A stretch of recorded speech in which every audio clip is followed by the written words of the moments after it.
bem com vocês? Aqui é o professor Cláudio Pimentel, dando continuidade ao nosso conteúdo de anatomia humana. Hoje nós vamos abordar sobre o sistema digestório.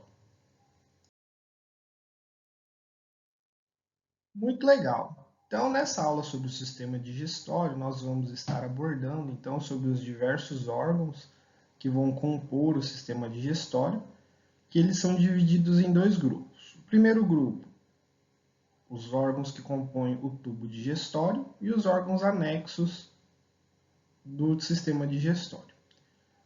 Quais são os nossos objetivos de aprendizagem, então, desta aula? Primeiro, descrever a função global do sistema digestório e também diferenciar o tubo digestório dos órgãos digestórios anexos. Em seguida, nós vamos descrever as principais subdivisões da parede anterior do abdômen e identificar os órgãos que estão localizados nesta região.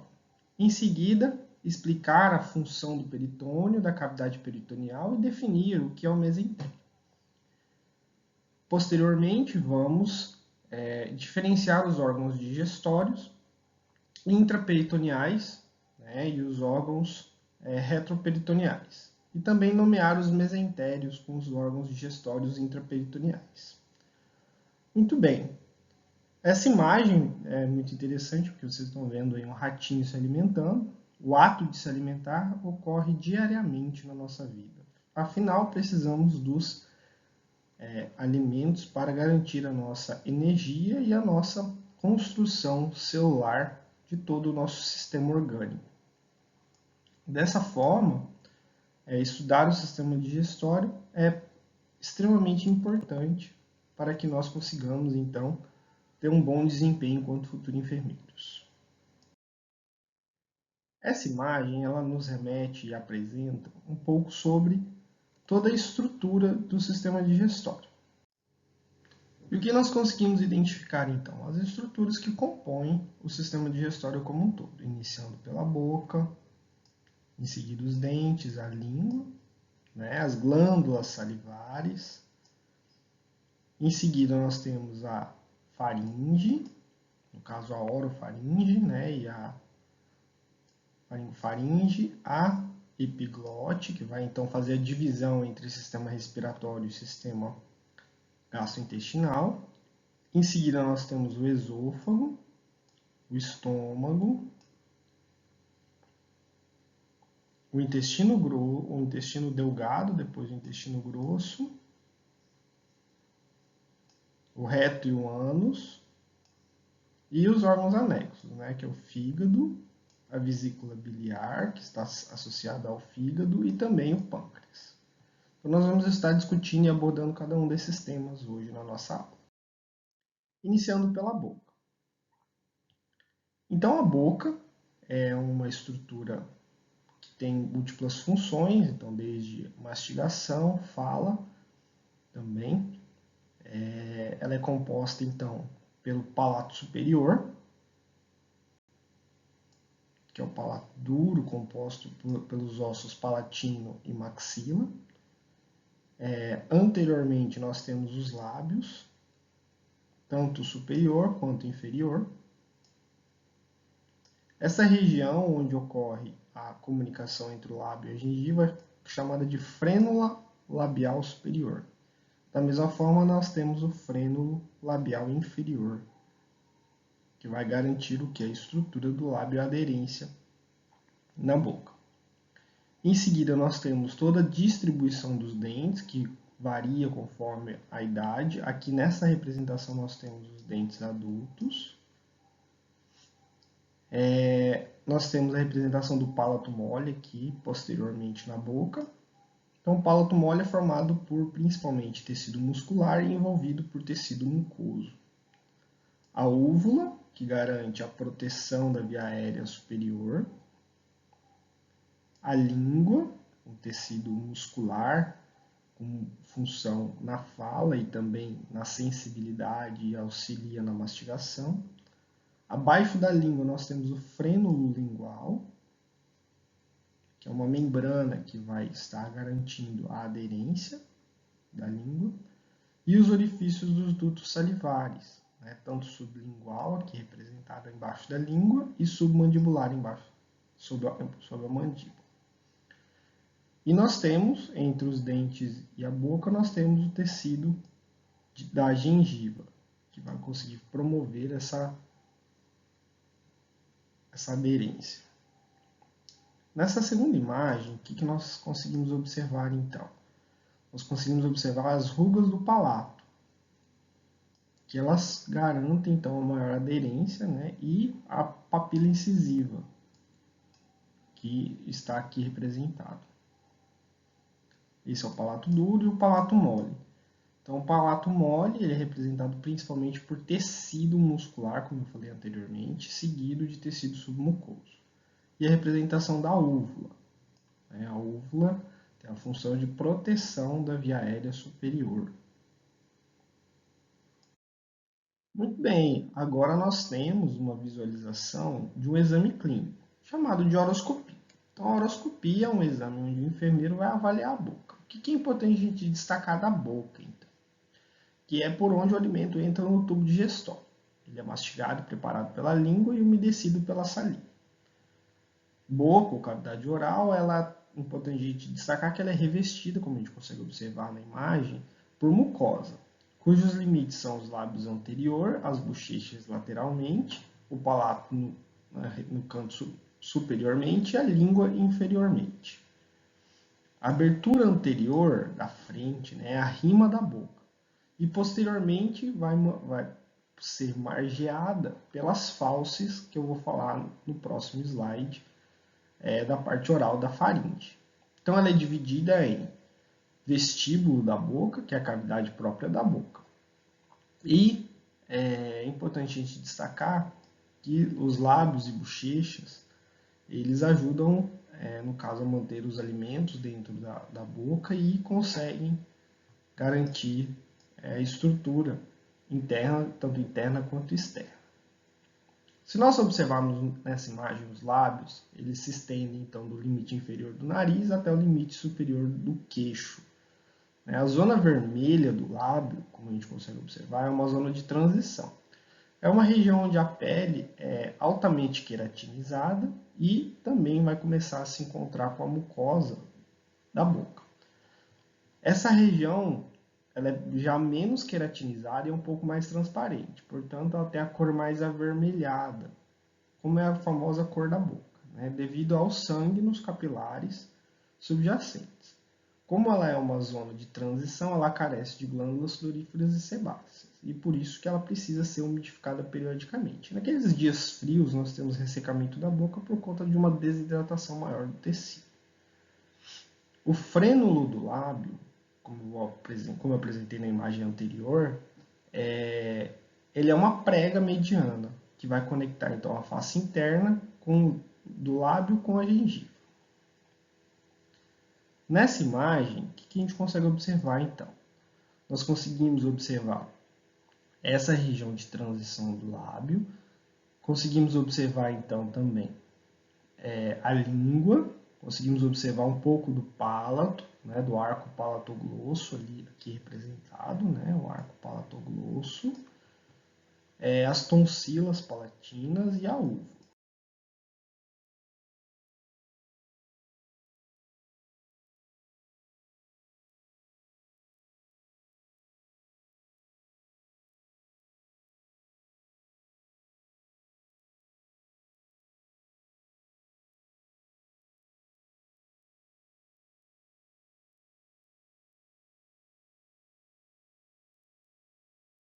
Em seguida, é importante destacar, então, um pouco da língua. Então, o que a língua é? A língua, ela ocupa todo o assoalho da boca, ela é predominante um músculo constituído de fascículos que estão entrelaçados em fibras musculares esqueléticas.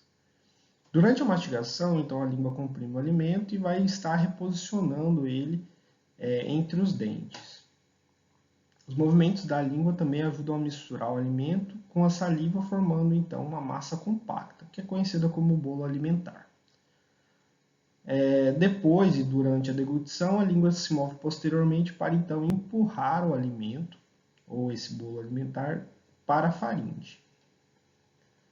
Importante destacar que ela vai apresentar, então, fibras musculares intrínsecas e extrínsecas. Os músculos intrínsecos, eles estão confinados na língua e não se conectam aos ossos. Já os músculos extrínsecos vão se estender da língua a partir dos ossos do crânio e do osso hioide. Uma prega que é possível observar na língua, principalmente na sua face inferior, é conhecido como frênulo da língua, que eu havia falado no slide inicial. Ele é responsável, então, por manter a língua no assoalho da boca e também limitar os movimentos posteriores. Os indivíduos em que o freno da língua é anormalmente curto e se estende excepcionalmente na direção anterior são considerados de língua presa e têm a fala consideravelmente distorcida. O dorso da língua é coberto por 3 tipos de projeções cilíndricas, que são as papilas filiformes, fungiformes e valadas. Os termos papilas e calículos gustatórios não são sinônimos. As papilas, elas contêm os calículos. Então, aqui nós conseguimos observar... Deixa eu ativar a caneta. Então, aqui nós conseguimos identificar as papilas folhadas, aqui representado lateralmente, aqui as papilas filiformes, as papilas fungiformes e as papilas circunvaladas. Então, aqui nós temos a representação da parte faríngea e aqui da parte oral da língua. O que é importante a gente comentar, então, sobre as papilas filiformes? Elas são cônicas e pontiagudas, são queratinizadas e tornam a língua mais áspera, que vão permitir a apreensão e preparo do alimento durante a mastigação. Já as papilas fungiformes, elas se assemelham a minúsculos cogumelos, por isso que elas têm esse nome de fungiforme. E possuem um cerne vascular, que lhes confere a cor vermelha. Embora elas são menos abundantes do que as papilas filiformes, elas estão bem espalhadas. Nós temos de 10 a 12 grandes papilas valadas, que elas vão se alinhar em fileira em uma forma de V, como nós estamos observando aqui no sulco terminal. Forma de V no sulco terminal, aqui o sulco terminal da língua. Que são as papilas valadas. Cada papila valada, então, ela é circundada por uma crista circular, da qual é separada por um sulco profundo. E elas vão, então, trazer os calículos gustatórios, que vão ocupar o epitélio lateral dessas papilas. Muito bem. Então, essa é a representação da língua. Aqui nós temos, então, o arco palato-faríngeo, né? A epiglote já representada aqui, e a tonsila palatina, também representada nessa imagem, por sua função imunológica. Em seguida, nós então damos continuidade para as glândulas salivares que nós temos, então, na face, que estão associadas ao processo de deglutição. Então, as glândulas salivares, elas têm a função de produzir saliva, que é uma mistura complexa de água, íons, muco, enzimas, que vão desempenhar várias funções. Primeiro, umedecer a boca. Segundo, dissolver substâncias químicas alimentares, para que possam ser degustadas. Terceiro, molhar o alimento e compactar esse alimento como um bolo. Duas enzimas importantes, a amilase e a lipase, elas já iniciam então o processo de digestão dos carboidratos e também de gorduras já na boca. É importante destacar que a saliva contém um sistema tampão bicarbonato que vai neutralizar alguns ácidos que são produzidos pelas bactérias da boca. E isso que as bactérias que teoricamente iniciam então o processo de cárie dentária. Todas as glândulas salivares são glândulas túbulo-alveolares, né? Nós temos as menores, que são as intrínsecas, que são espalhadas na mucosa da língua, no palato, lábios e bochecha, e essas glândulas intrínsecas, elas que garantem a nossa boca molhada o tempo inteiro. Por outro lado, nós temos as glândulas salivares maiores, que são as extrínsecas, que estão situadas fora da boca e são conectadas com a boca através de ductos. Então, nós temos como, por exemplo, as glândulas parótidas, submandibular e sublingual.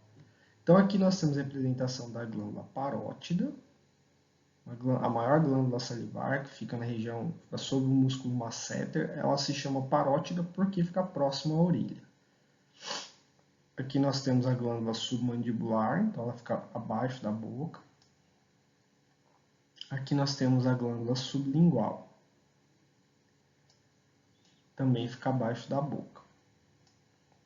Fica inserida dentro do arco da mandíbula. Aqui nós temos representação, né? Então elas são alveolares, né? Então que representa o alvéolo, que vai então produzir essa saliva e consequentemente conduzir por meio dos canais salivares essa saliva. Então a glândula parótida ela é muito importante, está associada à produção assim que inicia o processo de alimentação, o processo de mastigação. Aqui a representação dos dentes. Então, nós temos aqui a representação dos 16 dentes superiores e dos, consequentemente, 16 dentes inferiores. Eles são caracterizados de acordo com o seu formato, a própria anatomia do dente. Né? Então, nós começamos com os incisivos centrais, incisivo lateral, os caninos, que são mais laterais, e os molares. Então, nós temos primeiro premolar, segundo premolar, primeiro molar, segundo molar e terceiro molar.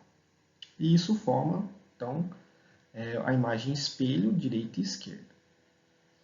Da mesma forma, nós temos a arcada dentária inferior, né, também composta pelas mesmas características de dentes, né, incisivo central, incisivo lateral, canino, os primeiros pré-molares e segundo premolar, e os molares 1, 2 e 3, primeiro, segundo e terceiro molar. Com isso, forma uma arcada dentária de 32 dentes no adulto. O dente, então, ele é formado pela estrutura da coroa, que é a parte externa, sob a gengiva, e a raiz, que fica interna, com a sua articulação por meio de uma gonfose com tanto maxila quanto a mandíbula. Então, o dente é formado pela substância externa, que é o esmalte. Internamente, nós temos a dentina e a polpa. A polpa, então, representa a sua quantidade de tecido vascular, tanto artérias quanto veias, e também os nervos. Em seguida, ele está articulado com o osso, como eu falei, maxila ou mandíbula, e seguem por um canal, que é o canal dentário. Muito bem. Aqui nós temos o processo de deglutição. Então, como ocorre esse processo de deglutição? Então, o bolo alimentar, né, ele foi mastigado e digerido, ele segue, então, com a perspectiva da úvula, impedindo o refluxo desse bolo alimentar. A famosa lei do intestino. Então, ela deve seguir um fluxo único da boca até o reto. Em seguida, esse esfíncter superior do esôfago ele é fechado e a língua vai bloquear a cavidade oral. Com isso, o esfíncter superior do esôfago ele vai abrir para o esôfago e o bolo alimentar vai conseguir passar, impedindo que a entrada de ar. E quando o esfíncter superior do esôfago, ou também conhecido como epiglote, ela se abre, então, consequentemente, ela vai abrir para via aérea e nós vamos poder, então, respirar, enfim. E aqui é uma representação muito simples, e aqui nós temos a epiglote representada.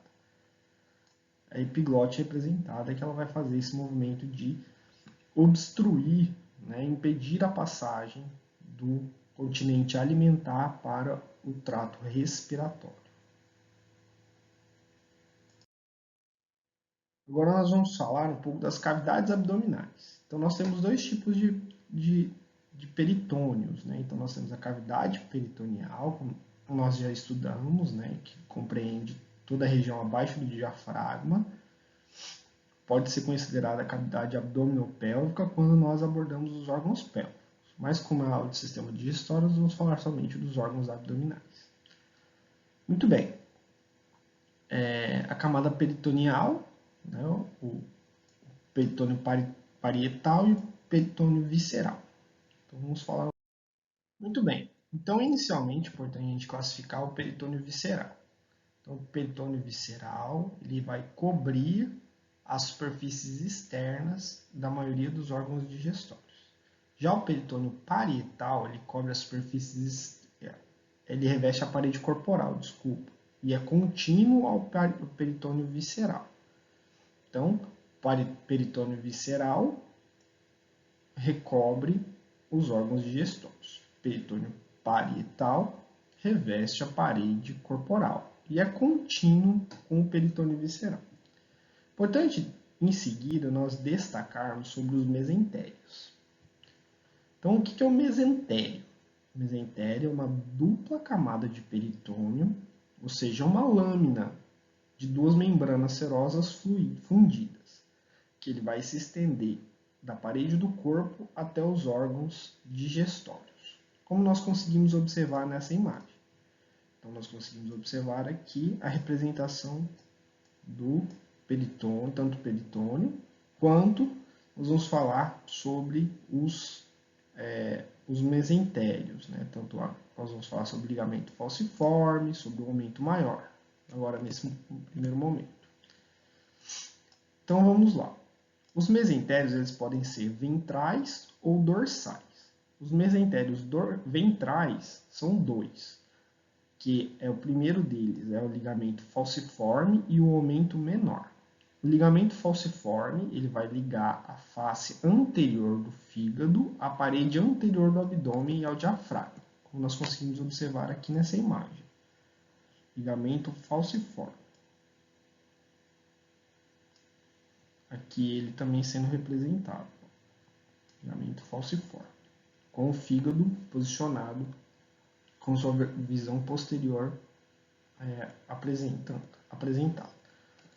E nós vamos ter o aumento menor, que ele vai do fígado à curvatura menor do estômago e ao início do duodeno, que é essa região aqui que nós estamos conseguindo observar, que é o aumento menor. Ele vai fazer essa estabilização. Muito bem. Em seguida, nós temos os mesentérios dorsais, que são todos os outros mesentérios. Ele é constituído pelo aumento maior, que vai conectar desde a curvatura maior do estômago à parede posterior do abdômen, mas de um modo bem indireto, porque anteriormente ele é extraordinariamente alongado e se estende inferiormente para cobrir o colo transverso e as espirais do intestino delgado, que é o que a gente consegue observar aqui nessa imagem. Então, anteriormente, na frente, ele protege toda a estrutura do abdômen, desde o estômago até todo o intestino grosso e intestino delgado, que é o aumento maior. Isso anteriormente. Porém, ele apresenta também que ele contém o próprio aumento maior, ele apresenta uma grande quantidade de gordura, o que vai variar de acordo com o estado da pessoa, né? Então, quanto mais obesa a pessoa tiver, maior o acúmulo de gordura no mesentério. Isso que dá o volume da gordura abdominal.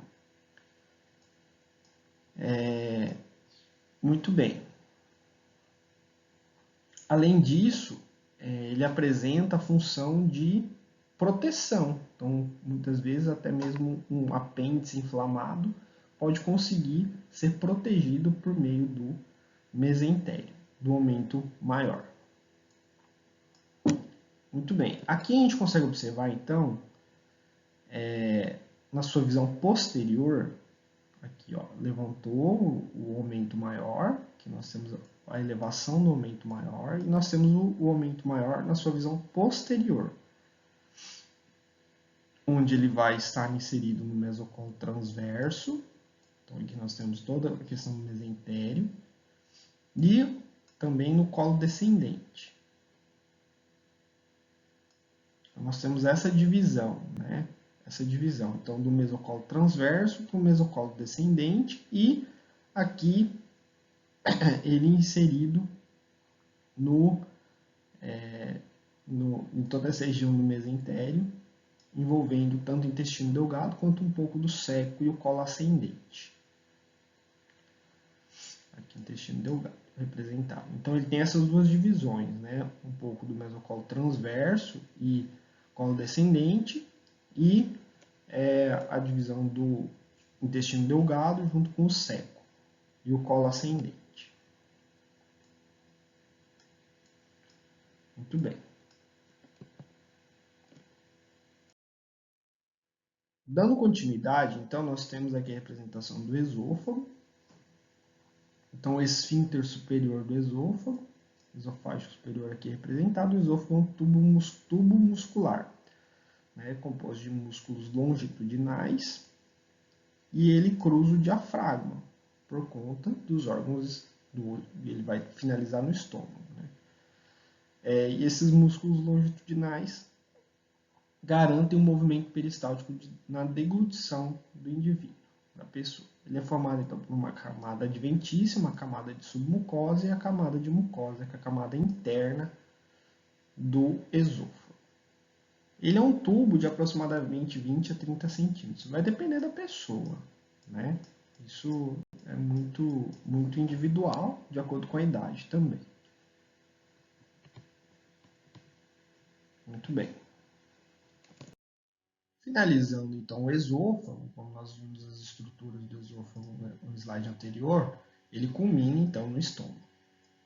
Né? Aqui nós temos a representação do estômago. O que é importante destacar do estômago? Porque ele é um órgão que tem o formato de um J e ele é caracterizado como a parte mais larga do sistema digestório. Ele é o local de armazenamento temporário, no qual o alimento é agitado e transformado em uma pasta, que recebe o nome de quimo. No estômago também que se inicia a decomposição das proteínas alimentares por meio da secreção da pepsina, que é uma enzima que digere então as proteínas e consegue atuar somente em condições ácidas. No estômago também é liberado o ácido clorídrico, que é um ácido forte que destrói muitas bactérias nocivas no alimento. Embora muitos dos nutrientes são absorvidos no intestino delgado, algumas substâncias podem ser absorvidas pelo estômago, como água, eletrólitos e alguns fármacos, como aspirina e até mesmo o álcool. O alimento vai permanecer no estômago por aproximadamente 4 horas. Então, o estômago se estende do esôfago, como nós estamos observando aqui, o esôfago, início, e nós temos aqui o intestino delgado.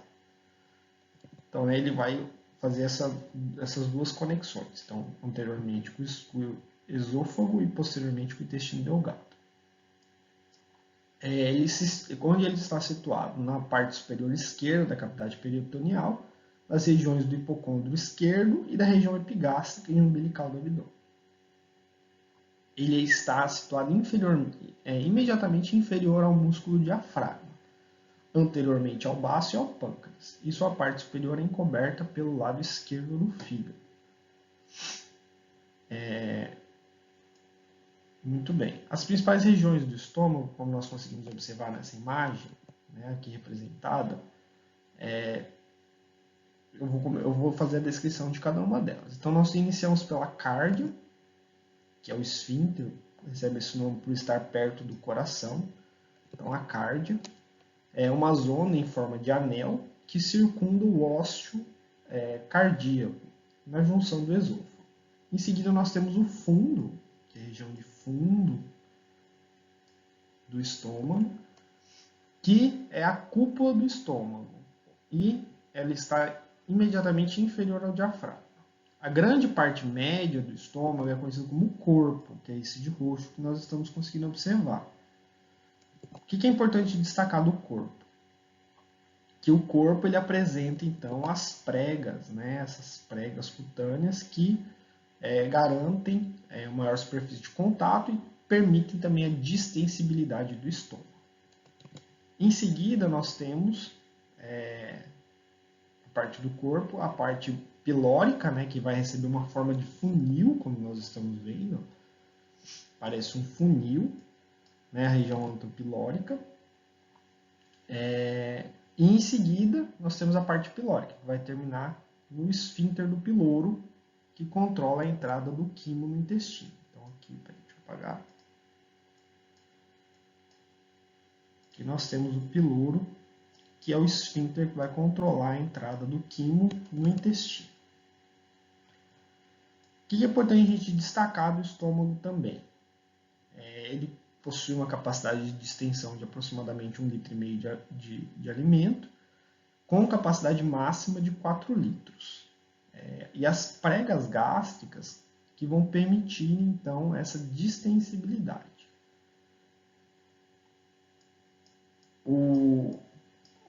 Muito bem. Aqui nós temos a representação dos tecidos musculares, né, do estômago. Então nós temos aqui o esôfago representado, o esfíncter da cárdia, que é próximo ao coração, né, o fundo do estômago, o corpo. No corpo do estômago a gente consegue observar então as camadas de músculos iniciam longitudinalmente, depois circularmente, depois obliquamente. Por quê? Para dar a capacidade de contração, de conseguir destruir, quebrar mesmo as estruturas do alimento.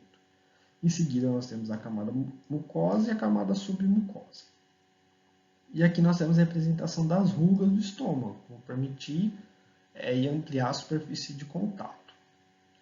Finalmente, o piloro, o esfíncter do piloro, que é um músculo, e segue-se então para o intestino delgado por meio do duodeno. Muito bem, intestino delgado, né? O intestino delgado, então, ele tem as suas particularidades que nós vamos estar abordando agora. Então, ele é a parte mais longa de todo o tubo digestório e é o sítio onde vai ocorrer a maior parte da atividade enzimática e de praticamente toda a absorção dos nossos nutrientes. A maioria das enzimas que agem no intestino delgado não é secretado por esse órgão, e sim pelo pâncreas e pelo fígado. Durante a digestão, então, o intestino delgado ele vai passar por movimentos que vai promover uma segmentação ativa e vai misturar o quimo para frente e para trás. O nome desse movimento é a peristalse. O que a gente consegue destacar de importante, então, no intestino delgado?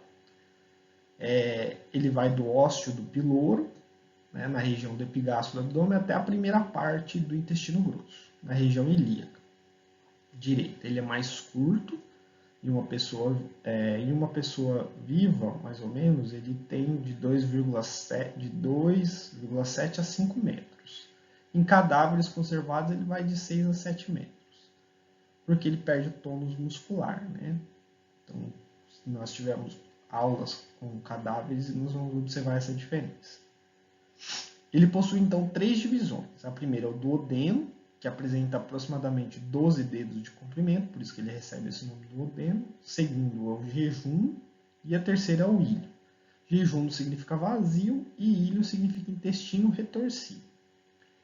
Que eles contribuem na proporção de duodeno 5%, jejum 40% e o ilho aproximadamente 60% do comprimento. Vamos falar primeiro do duodeno.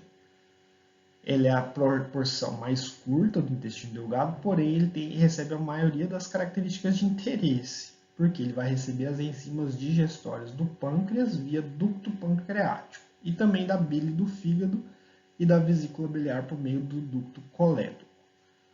Esses dois ductos eles vão entrar na parede do duodeno e vão formar um bulbo que é chamado de ampola, também chamado de ampola hepatopancreática, porque nessa ampola aqui nós temos a representação, então fígado, vesícula biliar,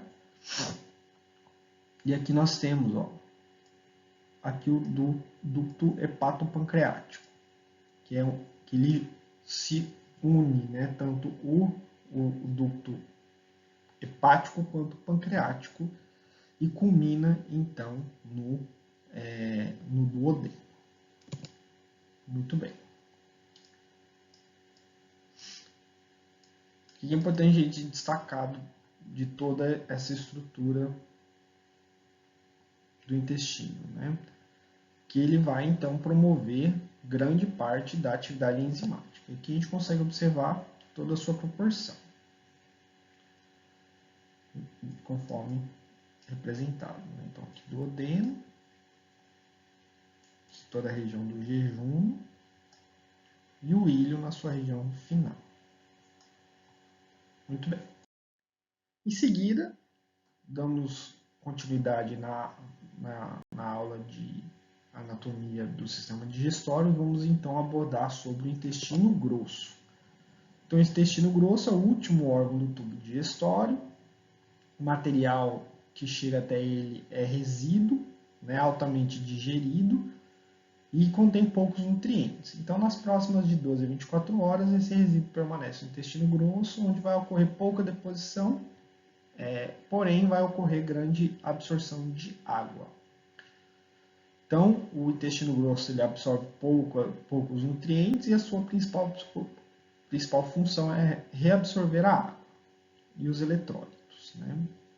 Então, ele vai promover a propulsão desses alimentos por meio dos movimentos peristálticos de massa, que vão passar do colo uma vez por dia para forçar as fezes em direção ao reto.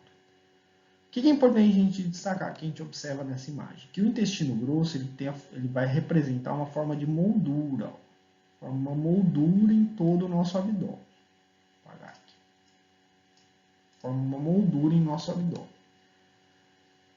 Ele tem um formato de um retângulo aberto e ele é o órgão mais largo do que o intestino delgado. Porém, com menos da metade do seu comprimento. Ele tem em torno de 1,5 m. E possui as seguintes subdivisões. Nós temos o seco, aqui essa região que é aproximadamente 6 centímetros, onde nós temos o início do intestino grosso, né? O apêndice vermiforme, ou também apêndice, né? O apêndice. Depois nós temos o colo ascendente. O cólon ascendente. Importante destacar que nós temos três linhas de tecido muscular liso, que é a tênia do cólon. Que a tênia do cólon vai garantir que o intestino apresenta essas corrugações. Então, forma essas corrugações. Quem promove isso é a tênia do cólon. Então, nós temos a tênia do cólon em todo o cólon, menos no colo, menos no reto. O reto não tem as suas austrações, né, que é chamado, que são essas divisões do intestino. Após o cólon ascendente, nós temos um ângulo hepático, que vai gerar então o cólon transverso, o ângulo esplênico, né, que é o ângulo sobre o baço, e cólon descendente, por último, o cólon sigmoide, que tem esse nome por conta de ele parecer um S. Né, um S. Então, recebe esse nome. E por último, vai finalizar então no reto. O reto não tem, então, a tênia do cólon, né, tecido muscular liso, que vai culminar no conducto anal, que mede de 2 a 3 centímetros, e no ânus, que vai permitir então a eliminação dos resíduos alimentares, ou seja, das fezes. Portanto, eu vou fazer um comentário sobre as saculações do cólon, que são os áustros, que eles garantem então a força nos movimentos peristálticos, e também sobre os apêndices omentais do colo, que são bolsas cheias de gordura, que não dá para ver nessa imagem. Não está representado os apêndices omentais do colo. O que é importante a gente destacar do seco? Que ele está posicionado na fossa ilíaca direita, o apêndice vermiforme está muito bem representado na sua posição anatômica na fossa ilíaca direita. Tá? Tanto que em uma situação de avaliação clínica do paciente com dor em fossa ilíaca direita, tem a suspeita de apendicite. Em seguida, nós temos o colo, né, que vai ter os seus ramos tanto ascendente, transverso, descendente e sigmoide. Em seguida, o reto, como eu falei anteriormente.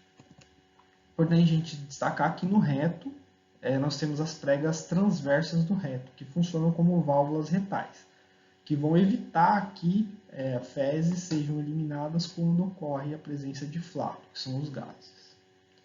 Por último, o canal anal, que tem cerca de 3 centímetros de comprimento e vai atravessar o músculo levantador do ânus, que forma todo o assoalho da pelve. E por último, finaliza então no esfíncter anal, no ânus. Aqui nós temos a representação, né, de toda a ampola retal. Então, finalizando com o sigmoide, o reto. Né? Aqui o músculo levantador do ânus, como eu falei. Músculo levantador do ânus. Aqui nós temos todo o ramo da artéria pudenda, esfíncter anal externo, que é representado. Lembrando que são dois esfíncteres, né? Esfíncter anal externo, que é composto por músculo esquelético, que é controlado, e o esfíncter anal interno, que é composto de músculo liso. Tá? Então, músculo liso, contração involuntária. Muito bem, essas seriam as estruturas que eu queria mostrar para vocês aqui nessa imagem. E chegamos então no fígado.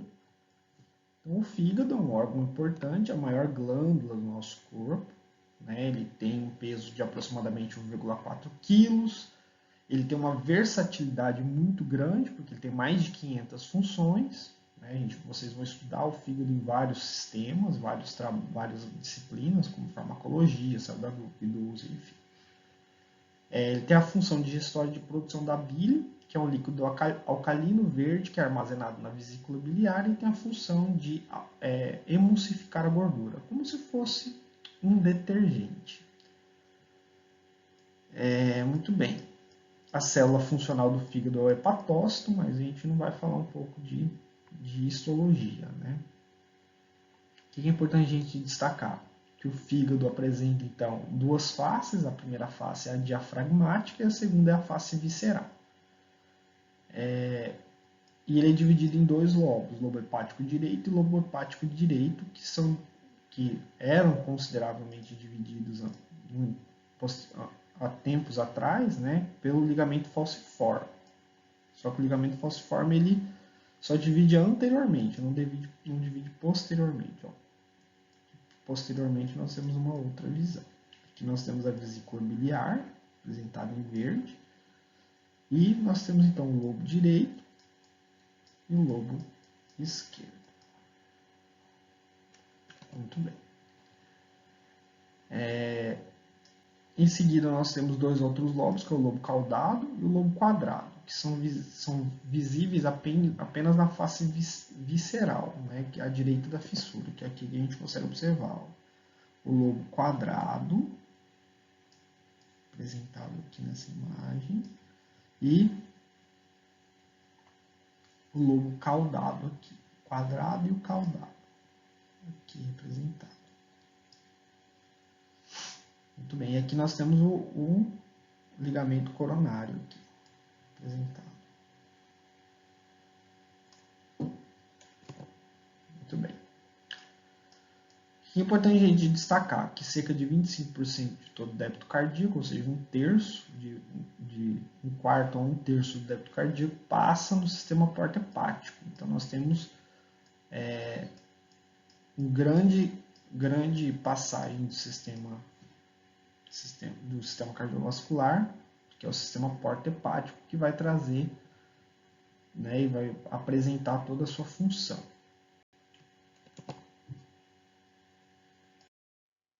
E aqui, para finalizar, então nós temos a representação tanto do fígado quanto do pâncreas. Então, antes de chegar no pâncreas, eu gostaria de destacar aqui a vesícula biliar, aqui representado, né? O ducto cístico, aqui o ducto hepático comum. Então, o ducto cístico é o ducto que vai comunicar a vesícula biliar com o ducto hepático. Porque nós temos o ducto hepático direito e o ducto hepático esquerdo. Então, produz bile. Quando a bile é produzida, ela se encaminha para o ducto hepático comum. Caso o esfíncter na ampola de Vater esteja fechado, essa bile, que é produzida continuamente, é armazenada na vesícula biliar. Quando ocorre, então, a alimentação, a vesícula biliar recebe contração, a ampola de Vater, o esfíncter, ele permite a entrada no duodeno, e então ocorre a liberação da bile por meio do ducto cístico. E em seguida nós temos o pâncreas. Então o pâncreas ele é um órgão que é uma glândula, né, que ele tem duas funções, tanto exócrina quanto endócrina. A sua função exócrina é de produzir o suco pancreático, a função endócrina de liberar insulina e glucagon, que vão diminuir ou aumentar os níveis de açúcar no sangue. Né? Muito bem. Então, ele apresenta então o seu posicionamento no hipocôndrio esquerdo do abdômen, e ele é caracterizado como cabeça, corpo e cauda. Então, a sua cabeça situa-se na curvatura em forma de C do duodeno. Então, a gente está vendo aqui a forma de C do pâncreas. Então, essa aqui é a cabeça, o corpo e a cauda. Muito bem. Aqui é importante a gente destacar que o ducto pancreático ele se estende por todo o comprimento do pâncreas. E esse ducto vai unir então, o ducto colédoco e vai formar a ampola hepatopancreática. Que é o que a gente está observando aqui. Então, aqui o ducto passa dentro do pâncreas e ele se funde formando o ducto hepatopancreático. Muito bem. Basicamente, essas seriam as estruturas que eu gostaria de trabalhar com vocês e apresentar.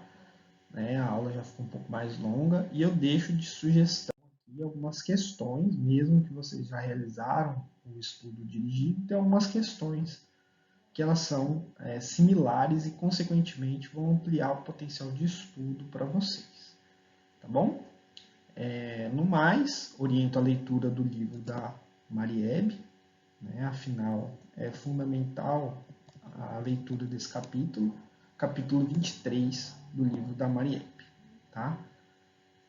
Até mais, pessoal. Tchau, tchau. Precisando, só entrar em contato.